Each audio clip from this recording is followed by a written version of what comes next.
senhor presidente, mais uma vez, senador Benedito, revelar o meu procedimento ou a minha capacidade de não entender as coisas, senador Zé Medeiros.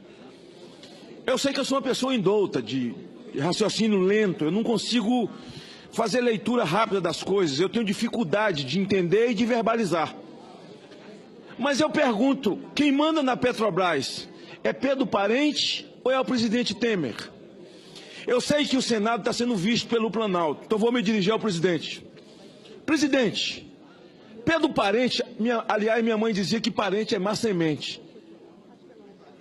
Presidente, o Pedro Parente se tornou persona não grata. Quem determina o que chega na ponta, no bico da bomba, é Pedro Parente. Pedro Parente determina os caminhos.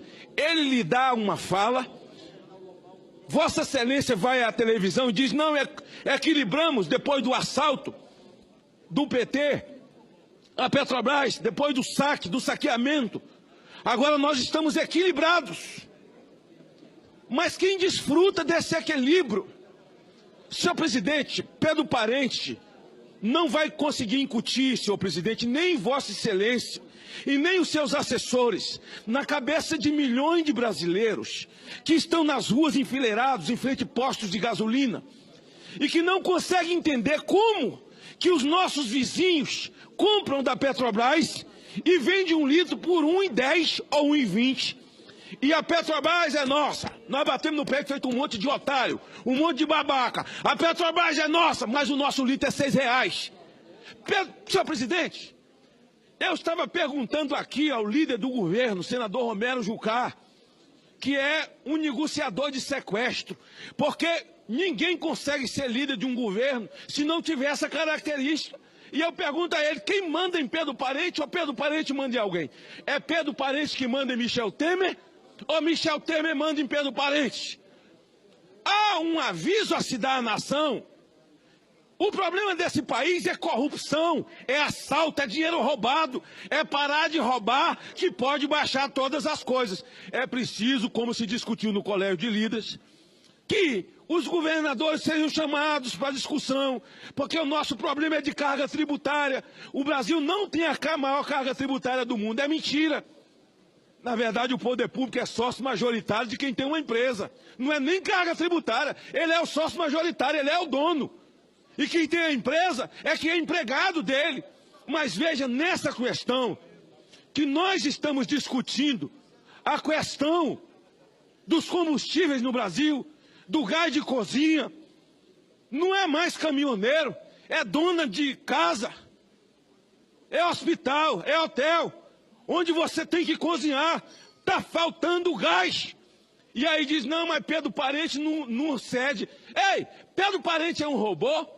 Ei, Pedro Parente é o quê? É um fantasma? É o que é? Que ninguém alcança esse homem. Quem nomeou Pedro Parente? Quem pariu Pedro Parente? Quem pariu? Quem pariu Pedro Parente? Que embale Pedro Parente. Eu digo ao líder do governo, leve esse comunicado ao presidente da República, de que se ele não chamar Pedro Parente às falas, tem gente infiltrada, politiqueiros no meio desse movimento, tentando tirar proveito dos autônomos independentes caminhoneiros. Tem gente vagabundo metido nisso? Tem, porque gente vagabundo tem em todo lugar, mas a maioria absoluta são de autônomos caminhoneiros que sofrem pelas estradas e cidadãos brasileiros que para ir para casa, para colocar gasolina no tanque, tem que pagar 5, 6 reais. Não tem nem gasolina para pagar 5, 6 reais. É o sujeito que usa o motosserra, é o sujeito que usa um motor, é uma coisa do campo, é o triturador, o cara não pode ligar. Senhor presidente, generalizou-se. Nós estamos vivendo um momento de anomalia profunda. Virou uma mula de 7 cabeças. Com quem o presidente tem que falar? Com Pedro Parente? Olha, quando o Dilma era presidente do conselho, ela mandou comprar para a Sardina aquela pantomima que nós todos conhecemos. Como? O presidente indicou o presidente do conselho? Indicou. Indicou Pedro Parente? Indicou. Então, quem pariu Matheus Quimbale, é preciso o presidente chamar ele às falas, se dizia o seguinte: se nós não votarmos a reforma da Previdência, o Brasil vai quebrar. Não votou e o Brasil não quebrou. Se baixar os preços, o Brasil vai quebrar. Mentira! Tem que parar com corrupção. Pode baixar os preços sim, que o Brasil não vai quebrar. E isso é responsabilidade do presidente da República.